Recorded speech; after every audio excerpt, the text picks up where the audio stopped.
All right, guys, welcome in. It is Brad with College SportsCast.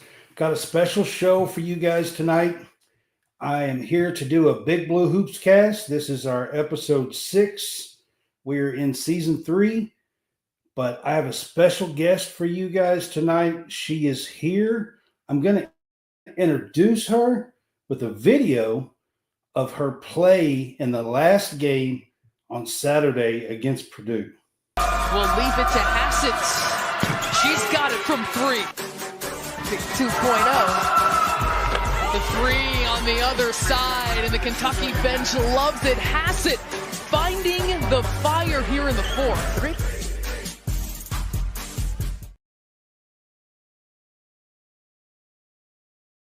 All right, guys, that is Amelia Hassett. And right now, I'm going to welcome her to the show. Hello, Amelia. How are you tonight? Hi, I'm good. Thanks for having me. So, Amelia is from Australia. She has that accent to her. So, she has a pretty cool accent, I believe. I appreciate you being on with me tonight. Welcome to College Sportscast. Thank you. All right, so I showed your clip there from your last performance. It was probably your best in the Big Blue uniform. Probably, I would say so. Most points, most 3-pointers. So you had 22 points. You was 5 from 10 shooting from the 3-point line. You pretty much seems like you have the green light, Amelia. Is that the case? Yes, definitely that is the case. Obviously working every day in practice, just practicing shooting, and obviously Coach Brooks has that confidence in me to let me obviously shoot the ball, and yeah, he's confident in me that he knows it's going to go in. So that's what gives me also confidence. Yes. So, was it something about the Mackey Arena that you liked better, or I mean, was it just your shots just happened to be falling that night? Well, actually, in the beginning of the game, obviously, I did miss a couple early, which was obviously, it felt like I was missing like so many, but yeah, just continuing to shooting and just obviously my teammates being there for me and having that confidence in me. And yeah, obviously, the arena there is just amazing. So yeah, it was just obviously the ball was going in that night. Especially in the second half, it really seemed like you found your stride in the second half of that game.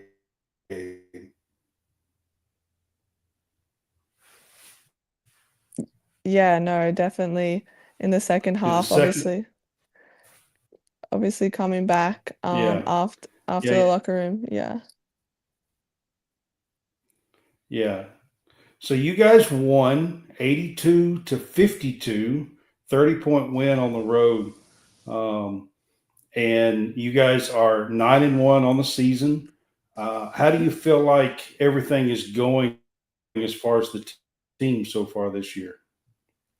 Yeah, obviously off to a great start, which is good. And yeah, the team, obviously we're all connecting on and off the court. So just keep building that relationship with each other. And obviously going into the break, it'll be nice to have a little couple days off just to rest and everyone get their body right. But then back in conference play, and yeah, really excited.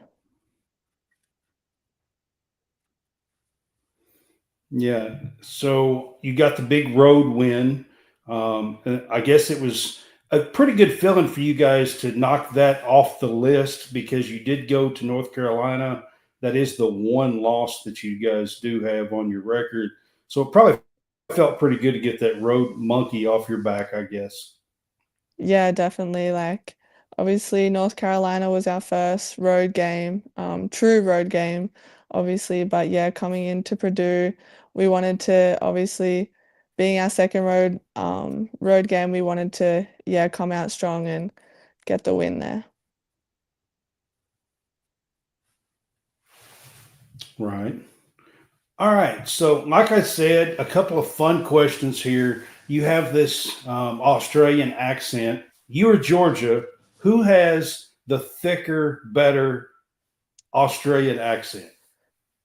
Um, well, what my teammates have told me, they said that mine is a little thicker than hers, but I mean, she's been in America for like 5 years now, so I guess it's understandable that hers is kind Right, of more American Australian, I guess you can say. But so I've heard my teammates said that mine is a little thicker.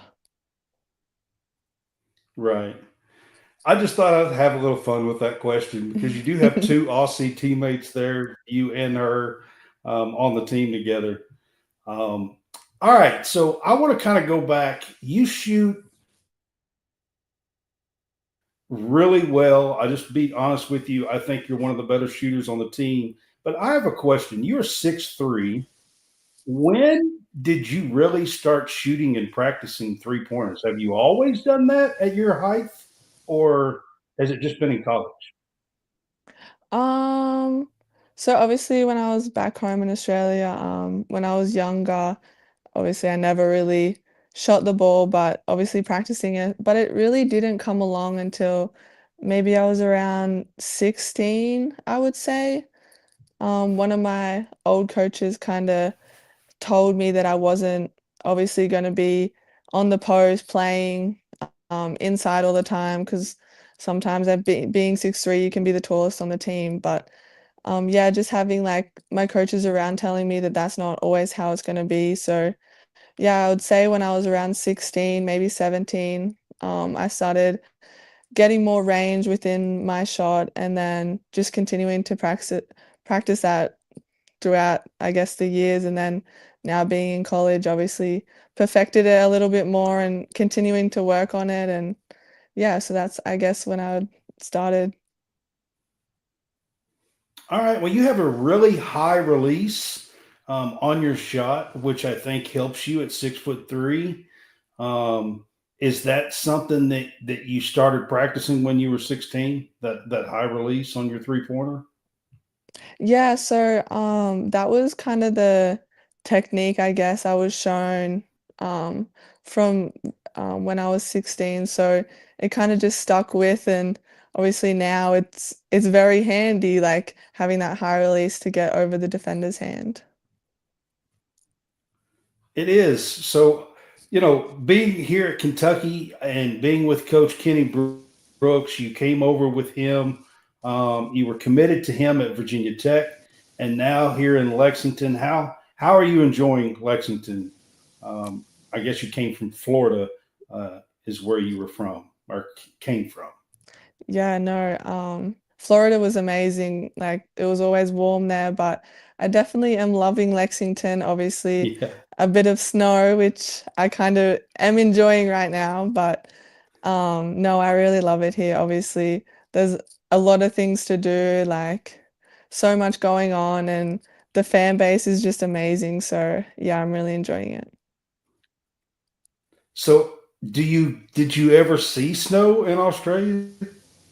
So I've seen snow, but I've never really like been in snow. I guess you could say like snow falling and it being on the ground for a couple of days and then leaving, like melting and then coming back. I guess you could say I've never really had that experience. Right. All right. So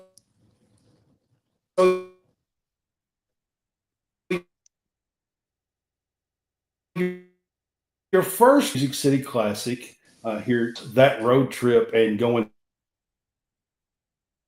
to Nashville. Uh, you played two games there. I think you girls had a little time as well in Nashville. Um, how was your trip to Nashville? I know you got the two wins. Yeah, the wins were great. That was a really fun trip. Obviously it being over Thanksgiving was very cool. Um, yeah, it was just so much fun. We got to explore a bit of Nashville and we went out for dinner downtown, which was really cool. So it was just yeah, a fun experience just to see also another place. Yeah. Was that your first trip to Nashville? So it actually wasn't. I did go there with my parents. I think it was last summer. So I guess I knew a little bit, but it was nice to go back because yeah, it's such a cool place. Right. All right. So you girls have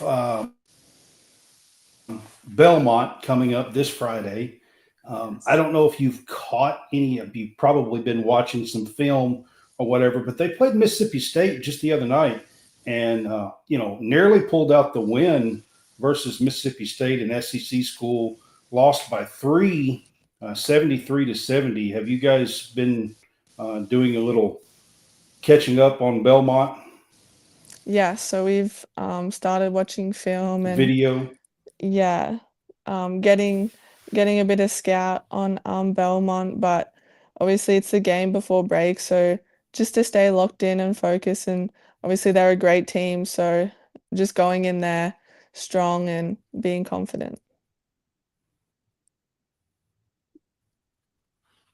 I mean, their record is 5-5, Mm. but if you look at some of the teams that they have played some pretty good teams and played them close. Yes, no, we were talking about that today. Obviously they played a lot of great teams. Even though their record says that they're 5-3, they're definitely a good team, and we're gonna have to be ready.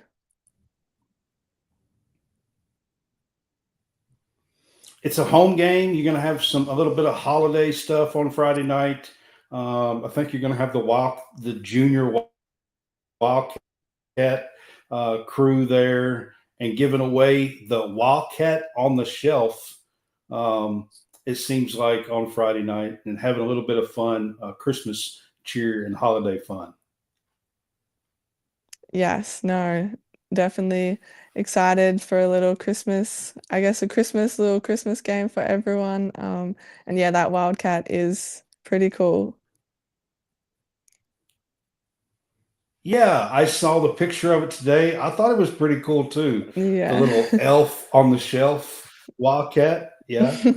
Yeah, All definitely. right. So I'm going to get you out of here. I know we agreed to 15 minutes, so I want to get you out of here. I want to have a little bit of fun with you. It is the Christmas season. So I was going to do a little bit of Christmas this or that with you to kind of end it up here with you. So the first one I have for you is Christmas music or Christmas movies? Christmas movies. Christmas movies. All right. That's a good one. All right. So store-bought gifts or homemade gifts? Um, I think I would have to say homemade gifts. All right. Eggnog or spiced cider? Eggnog. Eggnog. All right. Gingerbread or sugar cookies? Sugar cookies. Oh, you're a sugar cookie girl, Definitely. huh? Real tree or fake tree? I've never had a real tree, so I'm gonna say fake tree. Okay. All right. Elves or snowmen? Um, I think snowman. Snowmen? All right. Yes. And the last one, white lights or colored lights? Uh, Definitely, I think white lights. You like the white lights? Yes, I do. All right. I hope you don't mind having a little bit of Christmas fun. The last thing I'll ask you about the Christmas season here, Amelia, what's different in America? What do we not do here that you are used to at Christmas time in Australia? Is there something Uh, that we don't do here oh, at Christmas season? I would say definitely the day after Christmas, for us is called Boxing Day.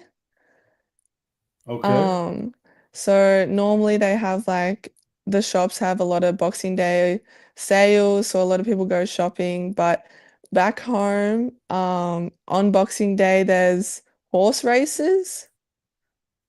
And that's Okay. where, yeah, a lot of people get dressed up and go watch the horse races. And I know right now in Australia is like your guys' summer season, right? It's not Yes, winter, it's summer, right? summer, yeah. Yeah. So it's like really warm and hot at Christmas there in Australia. It's kind of Yes. different for us American people over here. It is different. Yeah, absolutely. All right, Amelia, I want to wish you the best of luck on Friday night and coming up with the SEC. I love covering you girls, and I can't wait to see you on Friday night. And we will hopefully maybe see you after the game, player of the game Yes. again. Maybe. All right, Amelia, I appreciate you being with me. Thank you for being on College SportsCast, the Big Blue HoopsCast. Thank you so much for having me. It was great. All right. All right. Thank you, Amelia. Have a good night. Bye. You too. Bye. All right, guys. That was Amelia Hassett. She is the starting guard wing for the University of Kentucky women's basketball team. And we appreciate her being on with us tonight, having a little bit of fun here with Amelia. It is the Christmas season and just having a little bit of fun with her while she was on with us. And greatly appreciate Amelia for being here.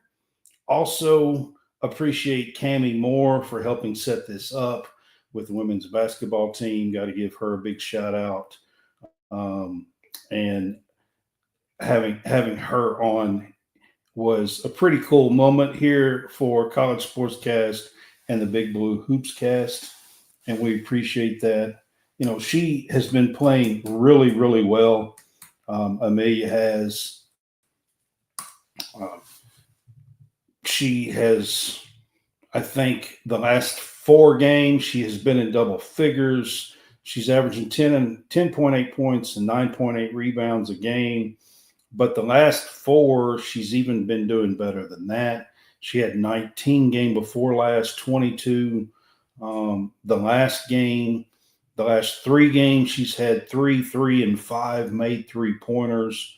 She's definitely one of the best 3-point shooters on the team this year. Her and Deja, I would say, are the 3-point threats. Georgia would be right in there next. Georgia, I'm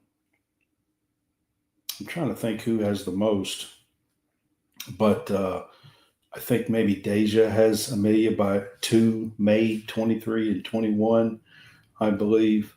But here is Amelia's stats again. She's averaging 10.8 points per game and 9.8 rebounds. That is about 30th in the country for the women's basketball. And she recently eclipsed 1,000 points in her career. Most of those was in junior college at Eastern Florida State, I think, was where she came from. She is a junior on the team. And I've got Hammonds here joining me. I just had Amelia on and just kind of giving an update and talking about Amelia here.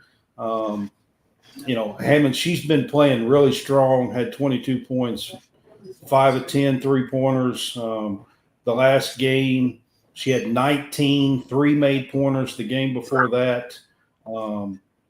And she's been playing really strong the last 4 or 5 games, to be quite honest. Yeah, and she had 6 rebounds as well. Oh yeah, and her defense is really good. And this team is going to come together. They had that little hiccup at North Carolina, but you're going to have games like this especially early in the year, especially when you're a new team. When you got new pieces together, like Georgia Moore, Clara Strack, a bunch of transfers, it's going to happen. And you can't get down on them. You can't get upset. It is what it is. That's the way we look at it with the men's team too. Kenny Brooks had to really base this off scratch. He had to bring a team together right now, and he done a really good job with it. And he's doing a really good job recruiting. The Matted Greenway pickup was really he's doing a really good job, and he's bringing a different kind of culture to Lexington that I love. Like I always said, he's a player's coach, and he loves his players, and the players love him. That's the one thing you see on the court, and that's the one thing that I take away from what Kenny Brooks brings to this women's basketball team. Absolutely. I've been around these players. I've been around the team. These players love him, and he loves them just as much. I mean, it shows in the way that he does things as well. But I showed it a little bit earlier. I kind of introduced her with this.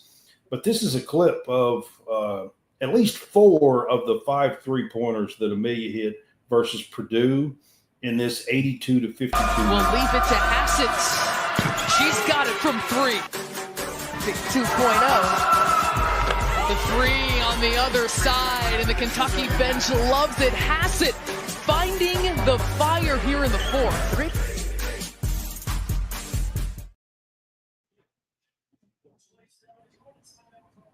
That was, I think, 4 of her 5 3-pointers. She's got that real high release that I was talking about in the interview. And she's 6'3". It helps her get her shot off versus nearly anybody with that high release. And she's shooting almost 36% from 3-point line, and it's been gradually getting better. She started out kind of slow first 4 or 5 games, and it's been getting better almost every game the last 4 games.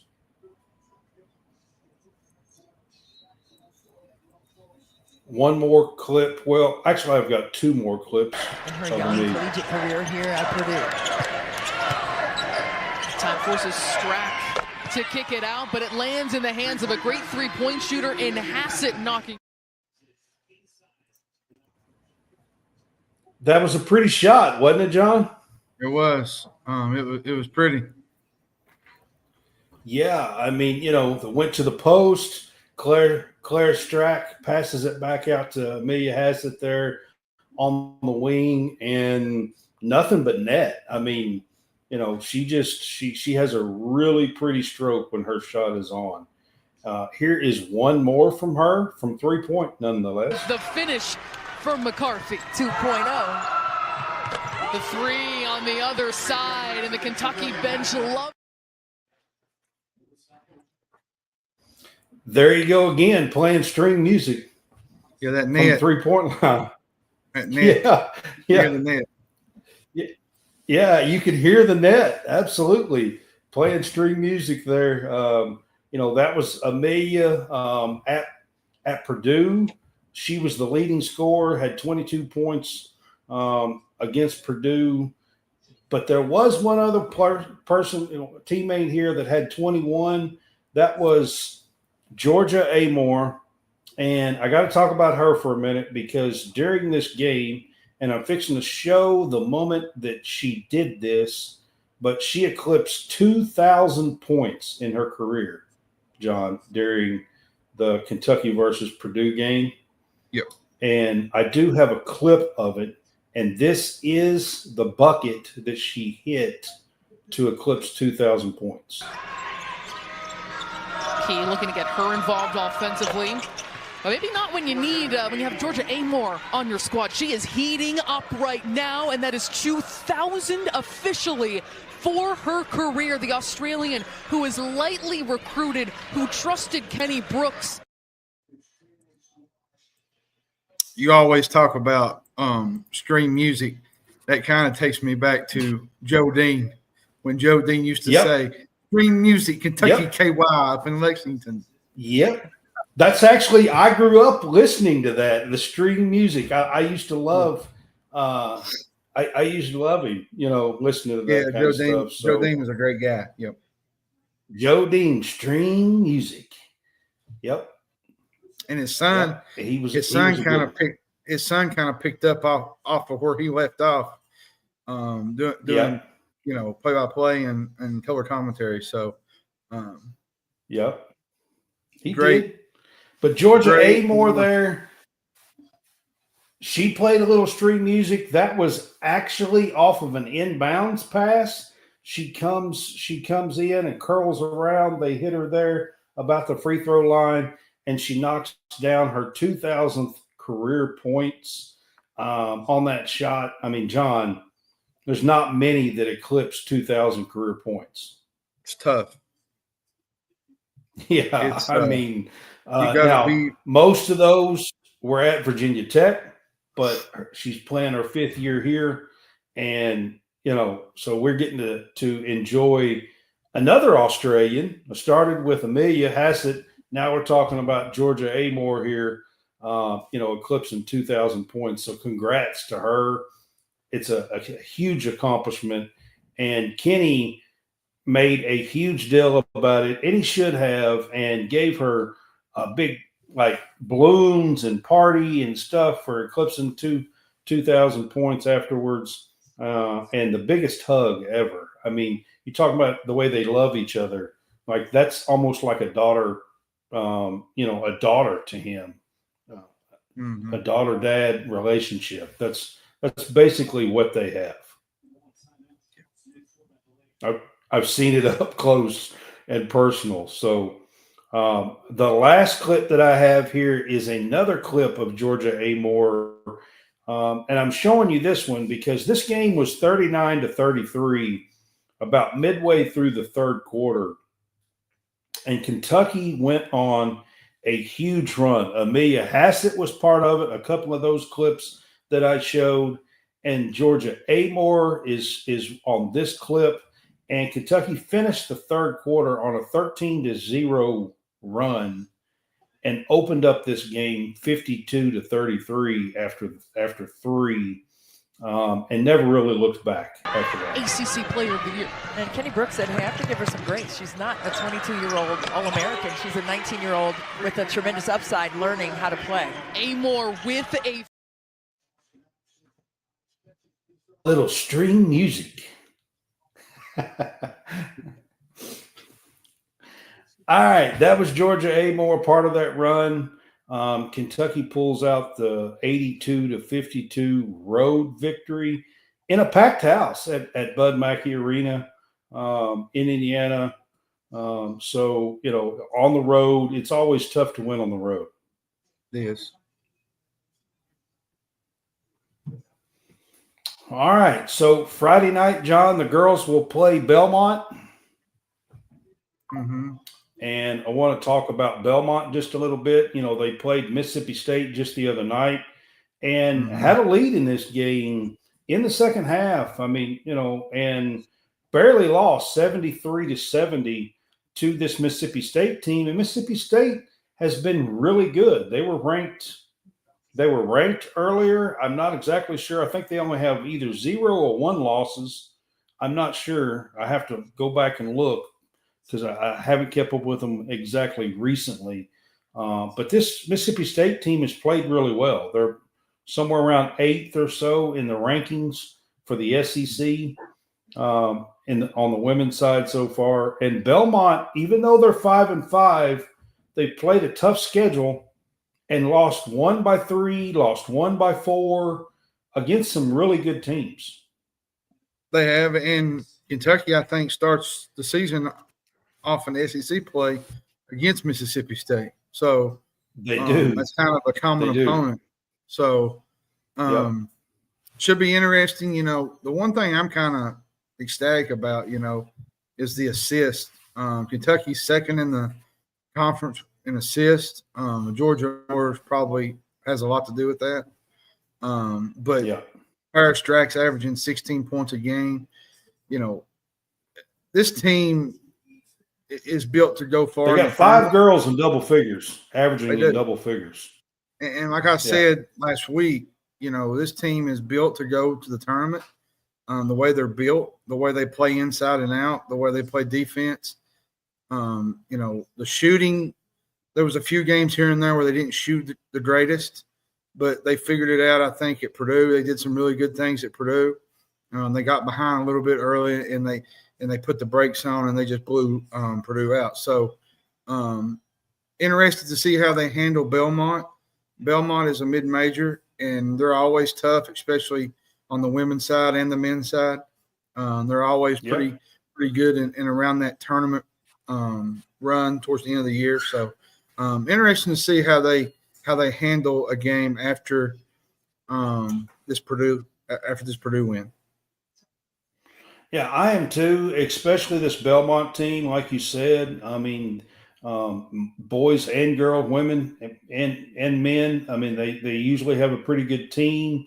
This Belmont team, like I said, has played some really good teams and kept it close.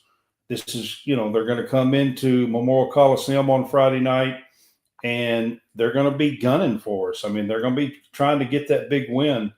So it's going to be important for the girls to stay focused before the Christmas holiday, because that's going to be in everybody's head as well. So, hopefully the girls will stay focused on Friday night and get the win. And then they will play Western Kentucky after Christmas on the 28th. They have about 8 days off after Friday. So this will be the last game before Christmas.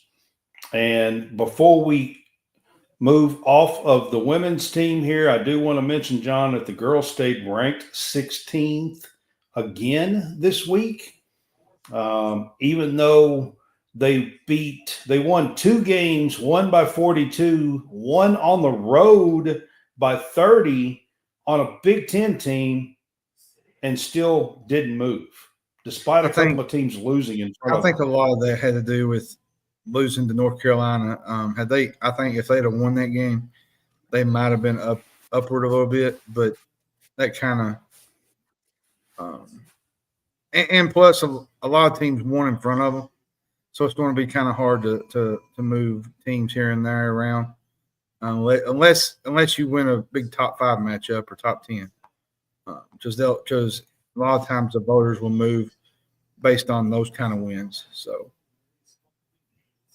it is. I just think the girls,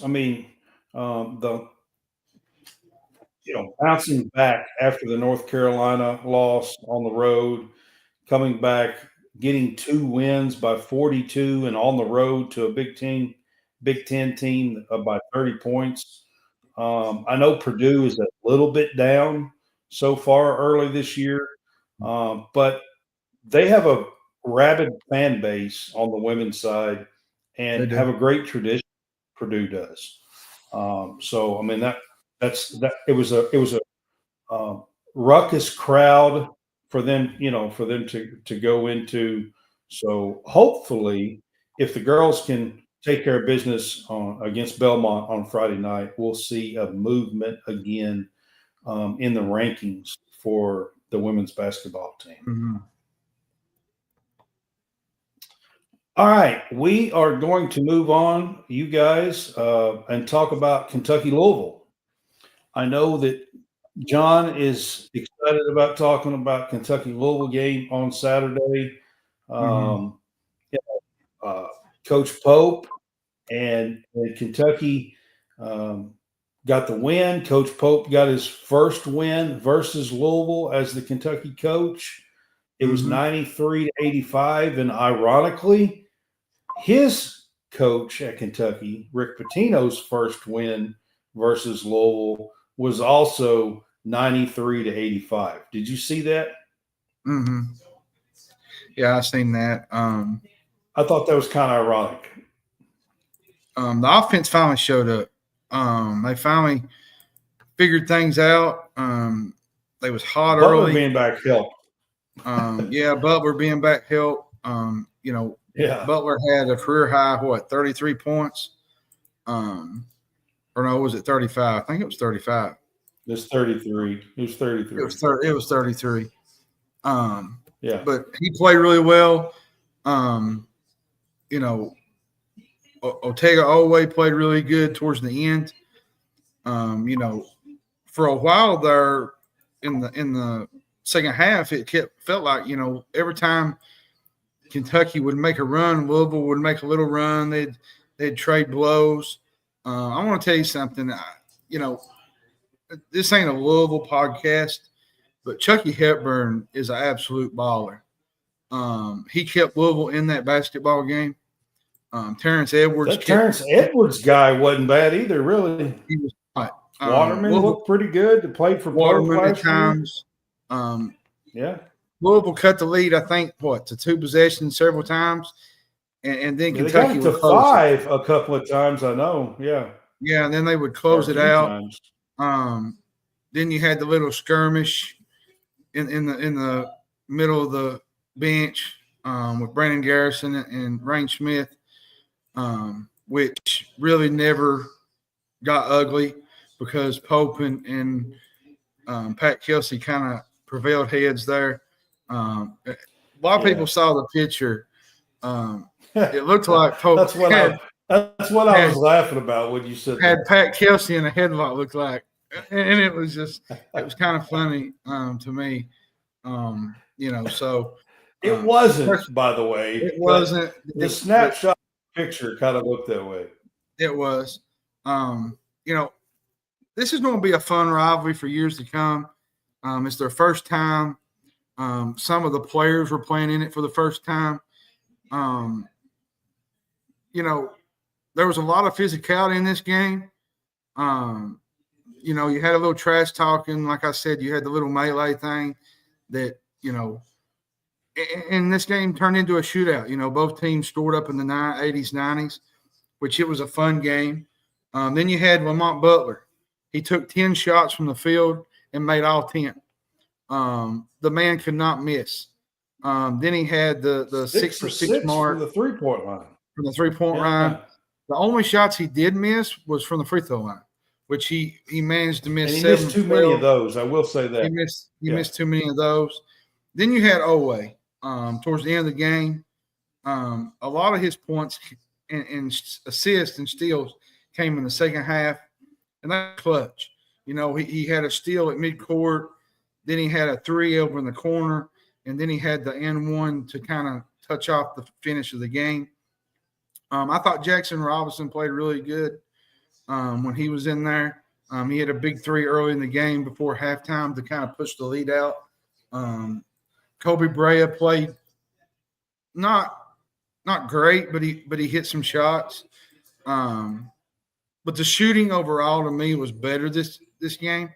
That's one thing that you was talking about, that you had some concerns about this team going forward shooting the ball, which I think if they play like they did Saturday and they keep up the momentum with that kind of game and produce those kind of numbers, I think they'll be fine going into the SEC play. And as far as Louisville goes, unbelievable effort by the Cardinals.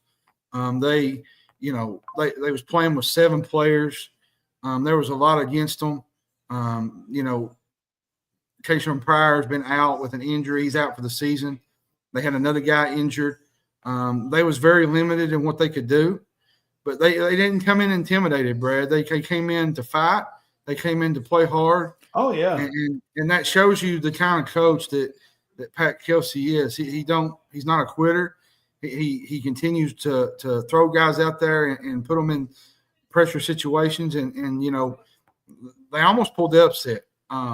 If Chucky Hepburn had hit a few more shots. Let's be honest, John. They looked night and day better than what they have the last couple of years.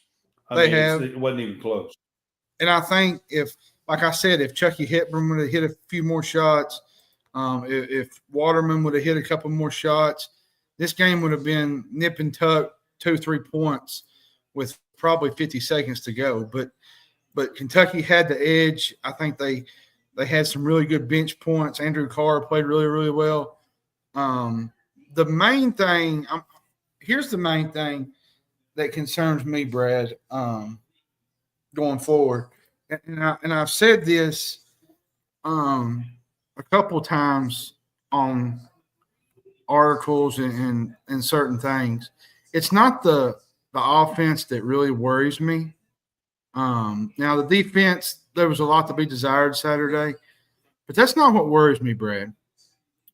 What worries me is when you get into SEC play, you're going to go up against guys that can play physical and rebound and crash the glass. And we're not a great rebounding team.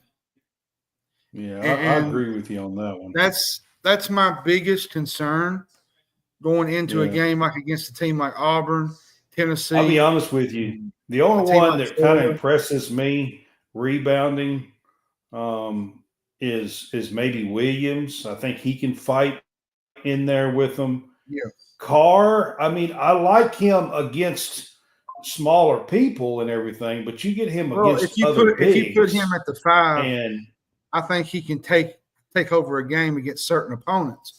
But there's certain games where you're not going to be able to do that because you got guys like Janai Broome, Auburn. He's probably my player of the year in the SEC right now. You got a guy like Chaz Lanier that plays for Tennessee. You got guys like Walter Clayton Jr. that plays for Florida. Then you got guys that play for Georgia, Newell. Even Matthews at Mississippi State. Matthews. I mean, there's Josh Hubbard. Yeah. Like when you're going into SEC play, and now these games, Kentucky's probably going to win the next 2. They play Ohio State Saturday, and then they play Brown the following week. Well, not the following week, but 10 days. To me, these are going to kind of be get-right games. But then you just jump right out of the chute in January, first lick, and you play Florida at home. And Florida beat North Carolina tonight, beat a decent North Carolina team. Wouldn't say they're great, but North Carolina's got their problems of their own. But this Florida team's really, really good. Condon, Walter Clayton Jr., Richards. They got a lot of guys that can take you off the dribble and can shoot. And the second part of this – Hold up just a minute, because before we kind of move on, I've got a couple of things here about the Louisville-Kentucky game. You've already kind of talked about it, but I've got a couple of clips that I wanted to show you and kind of play for everybody. So this is a clip on Lamont Butler's big day. 3 left side. Lamont Butler just gave us one of the all-time greatest performances in the history of this super special game. Like, it's all time. Williams into the hands of Carr. Kentucky's running. Oh, wait. Pass right side. Butler. Pull up 3 in transition. Good! Carr brings it up the left side. Gives it to Butler. Open straight away. 3. Good. 2 of them for Lamont Butler. Boy, how nice is it to see him back in there? Shovel pass to Oway for a dunk coming down the lane. Robinson comes into the lane. Shovels it out to Butler. Right side. 3. Good. Butler. Deadly today. Harrison backing down. Double teamed. Out to Butler. Open straight away. Hit another one. Wow, what about that? Had an open shot, but he juggled the pass. Back to Butler. 3 left side. 10 for 10.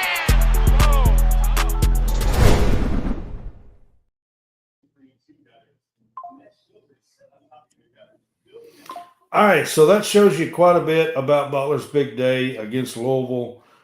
Just wanted to get that clip in there. I couldn't really do it, so I had to wait to there. But, I mean, Butler had honestly, he had an all-time – you go all the way back to the Dream game in '83, he scored the most points ever against Louisville for a Kentucky player. And another thing, too, Brad, is this is not Lamont Butler.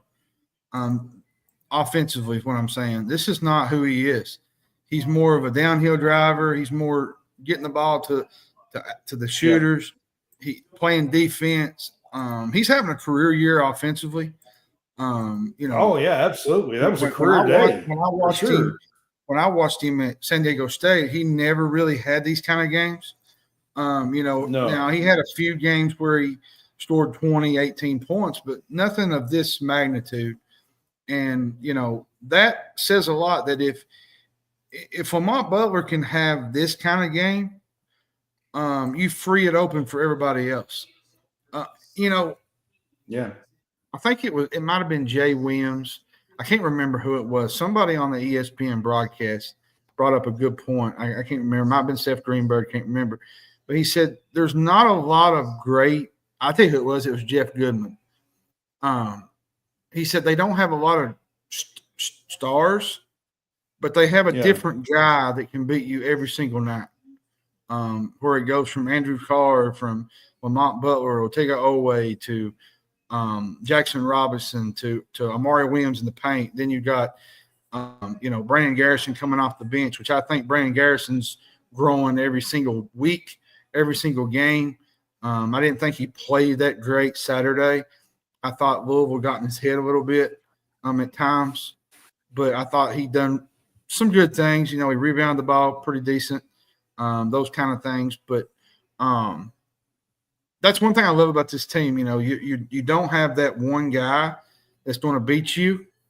The thing that worries I think that's kind of what makes it a team, to be honest with you. Well, it does.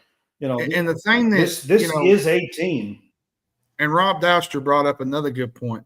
He said, at first I didn't think they really had a guy that could go get a bucket, but he said I think that in certain ways they do. With Lamont Butler, with Otega Owe, when they need a point. Andrew Carr can be that guy. I think Jackson Robinson can be that guy. When he's he had the bad game against Duke, then he come back and he played really, really good against Gonzaga. You're going to have games like that where you don't play well. And I think Jackson Robinson has played a lot better. I think when he went to point guard, I thought he played really, really well because, he played like that under Pope. He played that position. He knew that position. And I think that helps if you got a Lamont Butler that goes down, you got a guy like Jackson Robinson who can come off the bench and take over at the starting spot. Because here's the thing that I want to say about Travis Perry, and I know people are going to say, well, he's a Kentucky kid. He is. But right now, Travis Perry is not good for this game right now. The way, Saturday he's got a lot of growth to do, man. He's got a lot of growing to do. People got to realize we're not in that era anymore. I think he threw the ball we're away. not in that era anymore. These kids, freshmen, they got a lot of growth to do, to be quite honest with you. But I do want to mention about Otega Owe. You've already talked about him, but I did put a clip in here about how his big play was down the stretch. I thought even despite Butler getting all the accolades and rightfully so, I thought Owe's play down the stretch of the game is what really won it. So here's a clip of Owe. To beat the defense down the floor.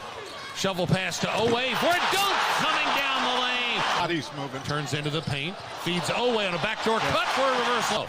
Gives it to the trailer. Owe right down the lane for a slam. The sea parted for Owe to go down the lane and dunk it. Oh, man. Carr comes into the lane. Back to Owe.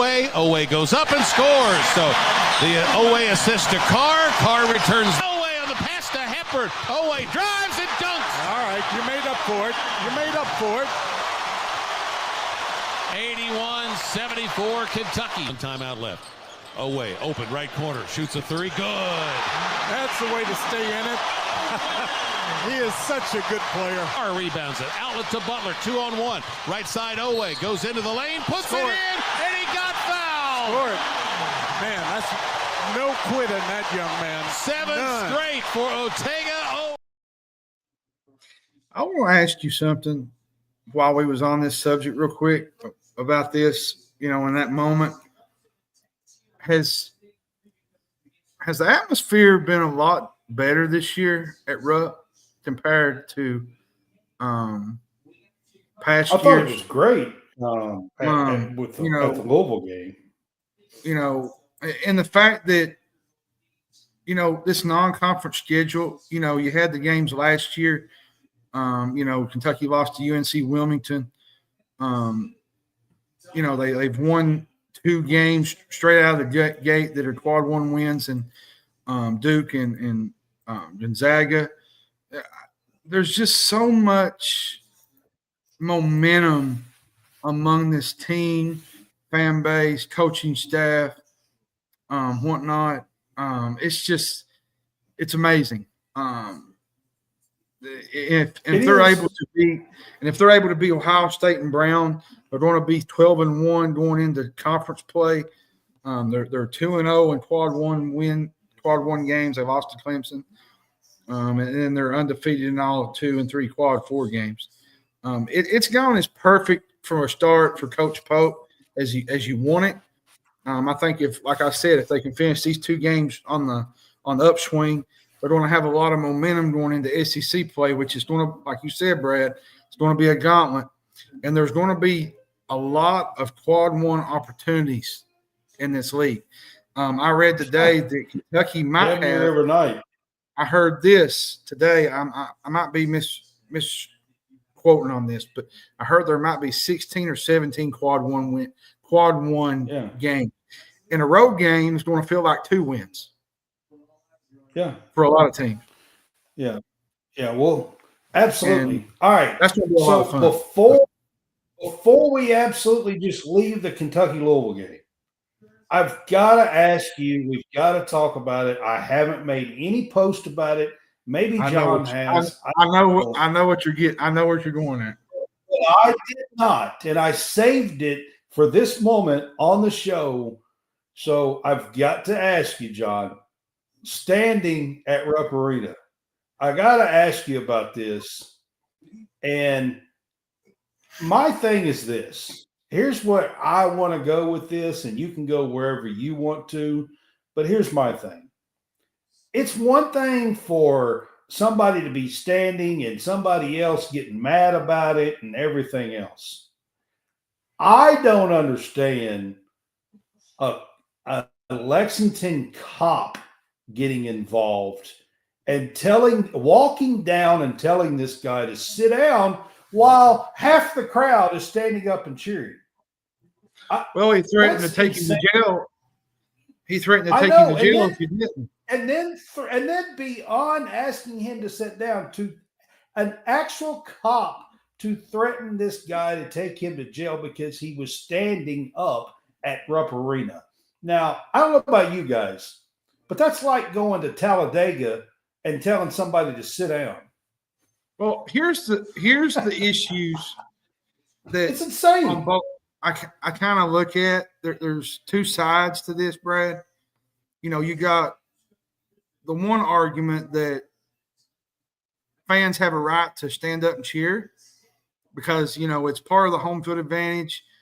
We see this at a lot of different other schools across the country. You see it at Duke. Kansas, they do it. Then you got fans that are, they pay to come to the games, cheer on their team, and they want to sit down and they want to cheer the way they want to cheer. And then there's some fans that this was in the lower arena though. And this is probably where another part of this is that there's probably some fans that can't stand for that long period of time. Where somebody standing in front of them might cause them to not be able to see the game or, I mean, to me, I understand the 2 valid. people. I understand having an issue and somebody not liking it and complaining. And I don't really think you should be flipping people off. And here's my thing about this. It's the police being involved in this that is just, I would think, threatening, insane to me. I think threatening arrest seems like going over the boundaries here, to me. You think? No. And a lot of this splits the fan base in a way. You had the one where Matt Sack made a post of the guy that was wasn't for sure was he flipping somebody off or something and he had a shirt that said something about something with Mark Pope. I can't remember. But anyways, you know, the cop apparently told him to sit down or go to jail. Okay. This is from an article. While half of the fan base is standing up and cheering. And here's because what there's a video of it. Here's what one of the articles says. I got this from MSN. It said, I stood for the first 2 minutes of the game, and a bunch of the fans behind me were yelling to sit down. Caleb explained to KSR. And then one of the blue coats came down and told me that I had to sit down or I was going to be kicked out.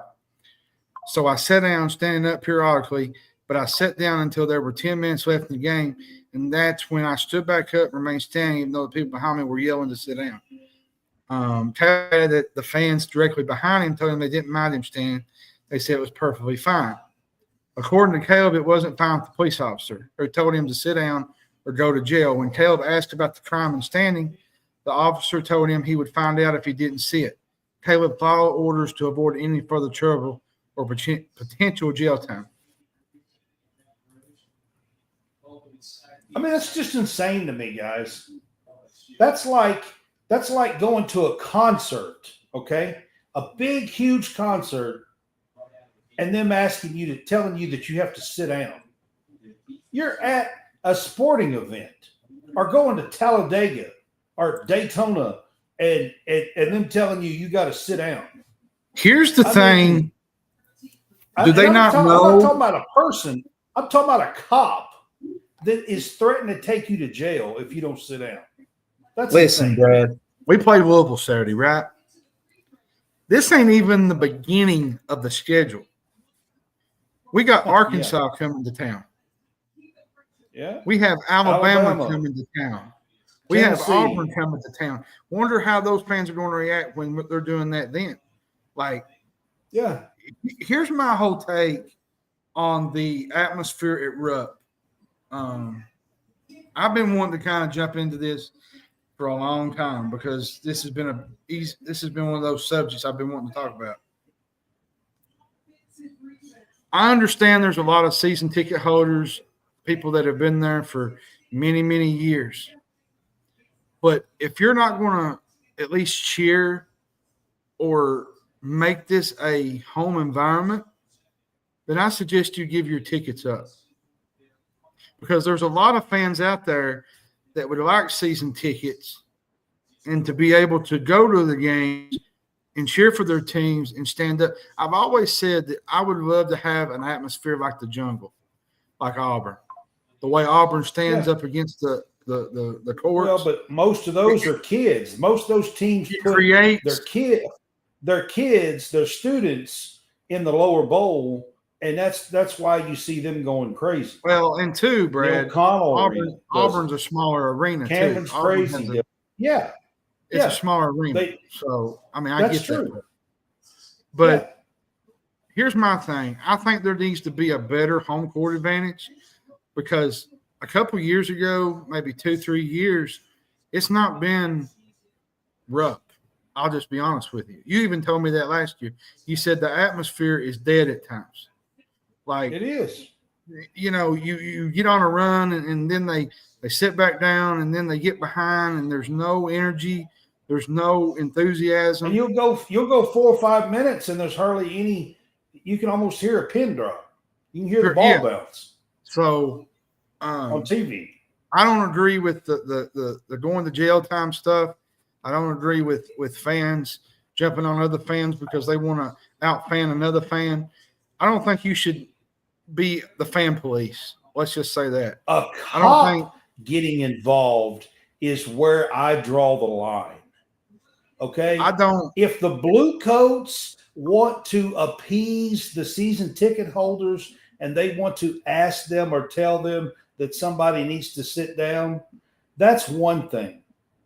A cop getting involved and telling somebody that they have to sit down while hundreds of people are standing up and cheering while you are saying that is asinine, to be quite honest with you. Yeah, it's And there is no excuse whatsoever for a cop to ever, and I'm sitting here telling you ever to threaten to take somebody to jail for simply standing up at a sporting event.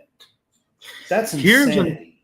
The second part of this is we're not talking about somebody like drinking, somebody fighting, somebody, I don't tell you.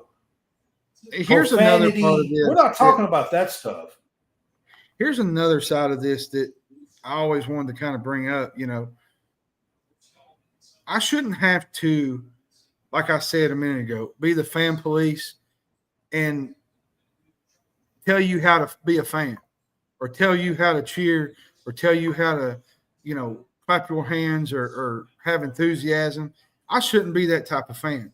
If I enjoy the game and I pay my ticket and I'm there for the duration of the game, what is it, 40 minutes, 2 halves, I think I have a right to do what I want to do. I mean, now, let me just rephrase that. Don't get out there and act like a fool and get drunk and start. Well, you can't be like that's not what I'm lacing saying. Profanity. You can't be, just blatantly drinking and getting drunk. I'm saying be, but trying to tell me how to be a fan and me standing up. You can't be a woman and taking your top off. I mean, there's things that you can't do. Or making signs. If that kind of stuff is going on, okay. If the cop wants to come down and say, we'll take you to jail, okay. But if the guy is standing there and cheering and standing for his team, that's insanity. I mean, here's my thing. When I'll give you an example, Brad. Me and Dad went to the game. It's been a few years back. I think it was the 19 season when they had Tyler Hero, and was it the year that they lost in the Elite Eight? We played Auburn at home, and we beat Auburn pretty convincingly. I stood up almost the whole first half.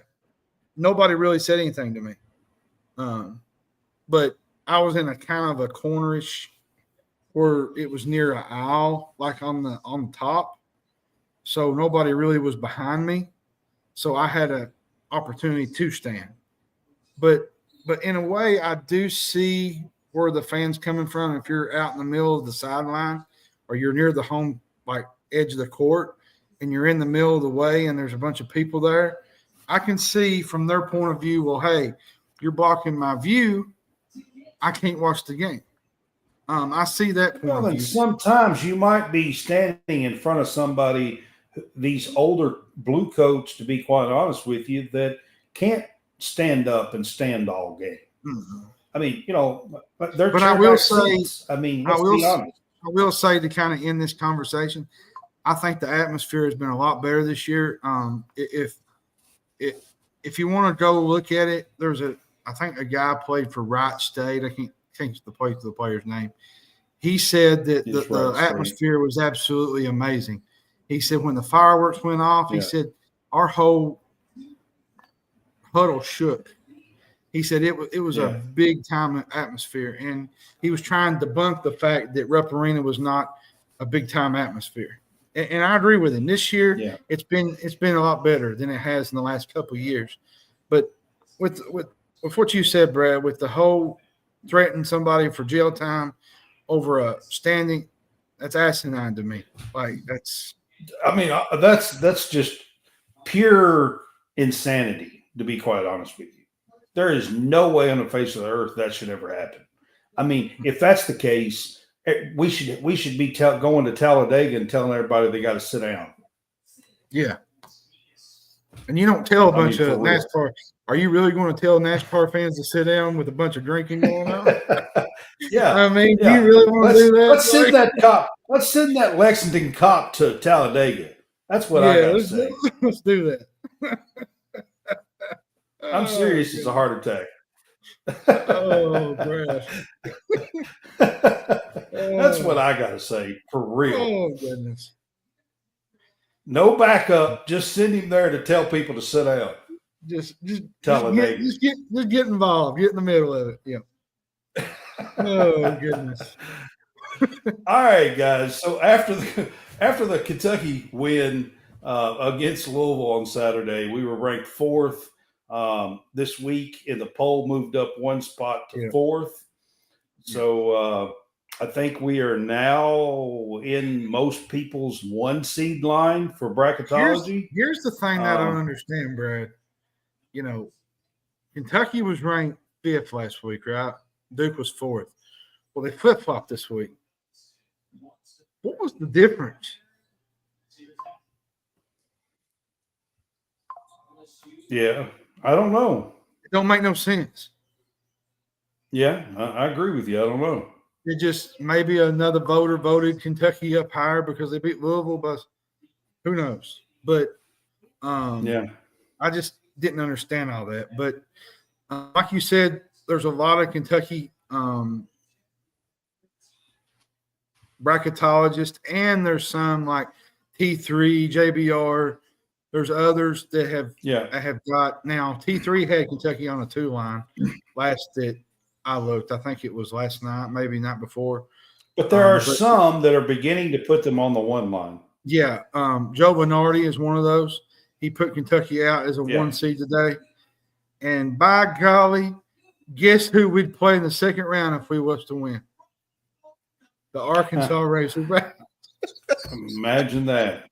Could you imagine? I can't imagine that the NCAA would do that. Here's the problem. I can't even believe it. I mentioned this to somebody today. Here's what you're going to have. How many teams are in the SEC? 14?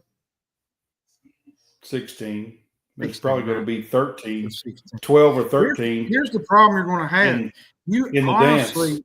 If there's 12 SEC teams that make this tournament, which it's going to be a record according to analysts and down the road, but there might be some second round games where you have to play SEC team because of the teams that are in there. I mean, that's probably what's going to happen. And you might not like it, but that's just. Well, the one thing about the SEC possibly getting 12 or 13 or whatever teams in, the people got to realize this year there's no Pac-12. Mm-hmm. So there's 3, 4, 5 spots that a lot of the tournament usually fills with Pac-12 teams. They're open for grabs. So you got these better teams in the SEC. They're likely to get 11 or 12 spots almost for certain. Here's another side of it that I kind of don't like, because it makes you think, well, what if this happens? And, you had the Mountain West last year. They got all those teams in, and most of them lost early. Then they said, well, the Mountain West is overrated. And then some other, conference goes in, they get to the Final Four, Sweet 16. That's another aspect of this where if the SEC gets in there, they're going to have to produce in the tournament. They're not going to be able to, because that's going to be in the back of their mind. Well, they didn't make the second round. They didn't make the Sweet 16. So it was just an overrated conference, and we just thought they was that good, or we thought they was great. That's another part of this. But at the end of the day, I still think the SEC overall is the best conference in basketball right now. Big 12 is probably 100%. Big 12 is probably next to them in terms of I think so. I think so as well. All right, so towards the end here, going to talk a little bit about Kentucky and Ohio State on Saturday. John, they played Auburn this past Saturday and did not look good. Auburn killed them like 40. Man, you watched it. 40 points, 40 we went to dinner. Points. We went to dinner Saturday, me and Brad did, and we watched part of the first half, and it was absolutely Ohio State wasn't even in the game. No. It was just – it was bad. So can Kentucky do anything like that? I mean, this Ohio State team looked pitiful versus they're not great right now. I mean, they're not playing good. I think they won tonight, but I think they played Valpo. Ohio State is just up and down every single year. They had a couple good years there where they made. What's happened to Michi Johnson? I don't know, man. There's something going on with this team. It just feels like there's just some kind of no chemistry with this team at all. I wasn't a big fan of the hire of Diebler. I felt like Ohio State should have went out and got him somebody, a coach. Now, there's nothing wrong with Diebler because he finished the year out on a high standing last year. I thought he'd done really good with what they had last year. But this Ohio State team is just not a great basketball team. And now that, like you was talking about, Michi Johnson, he's took a leave of absence. So I don't know, man. And then you had the whole Aaron Bradshaw deal early November, where he was he got out reinstated, but did he even play the day? He did a little, I think. I'm not sure. Now they got some decent pieces. I mean, they got Bruce Thornton. He's a really good guard. They got Devin Royal. He had a big game tonight against Valpo. They got Micah Parrish, the former guard that played with Lamont Butler at San Diego State. He's not a great offensive guy, but he can do some really good things defensively.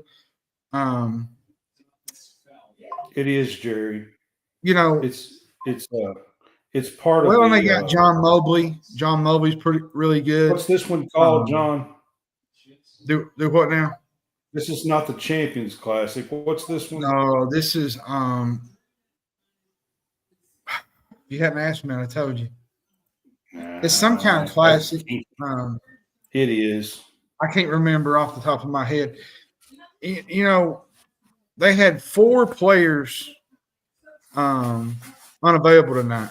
Aaron Bradshaw was out. Glover was out. Colin White was out. Johnson. Michi Johnson, he's taking a leave of absence to address some personal matters, according to an article. So they don't know when he'll return, but most likely he'll probably play against Kentucky, though. That's the odds that usually happen. Those personal things won't matter against Kentucky, probably. No, so, I don't know, man. They rebuilt a whole staff. They changed the whole roster. I don't know, man. This should be a game that you win comfortably. They got blew out against Maryland. Auburn whipped them pretty good. Pitt beat them in overtime. They whipped Rutgers, which Rutgers has been kind of a pretty good team. Rutgers has been kind of off and on this year. They did lose to Texas A&M early, and they beat Texas. I think the first game of the year. So, there's some pieces there for Ohio State to be good, but it's just confusing the last couple of games where they are mentally, because there's just some things there that kind of I'm going to tell you right now, Auburn's dog. They did. They did. I'm not even they dog walked them. But you got to consider, Brad, Auburn might be the number 1 team in the country right now, according to some. I mean, they're pretty legit. I think they're definitely a national title contender. I really do. Now, I will say, Janai Broome got hurt tonight. I don't know the extent of it. I know that he was putting ice on his shoulder earlier. Don't really know the details, but hopefully he's not hurt bad, and Auburn don't lose him, because Auburn can't afford to lose him. He's the engine that makes them go. Auburn's good. They got, like you said, they got Miles Kelly, got Pettiford, got Janai Broome. This Auburn team, to me, is the best in the SEC right now. So, next to Tennessee. I don't even think Tennessee's better than them, which Tennessee's number 1 right now. But think about this, Brad, for a minute. I think it should be Auburn. Think about this for a minute, Brad, real quick. You got Tennessee number 1. You got Auburn number 2.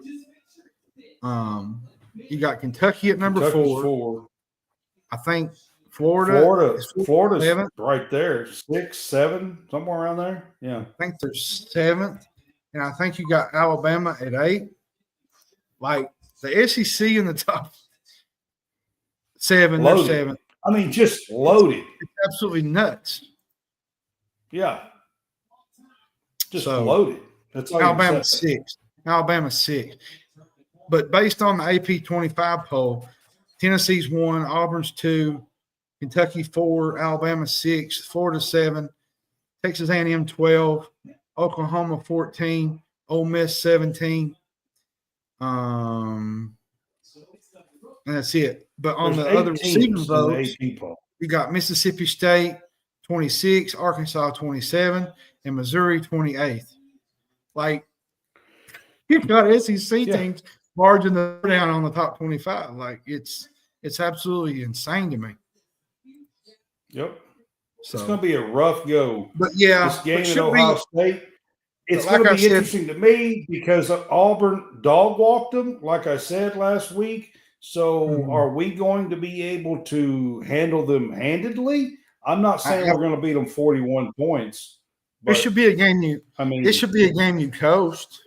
Honestly, I think it's a game you should be able to win by at least 20 points. 15, 20 points. Yeah. I mean, at the least. I mean, because you don't want to drop.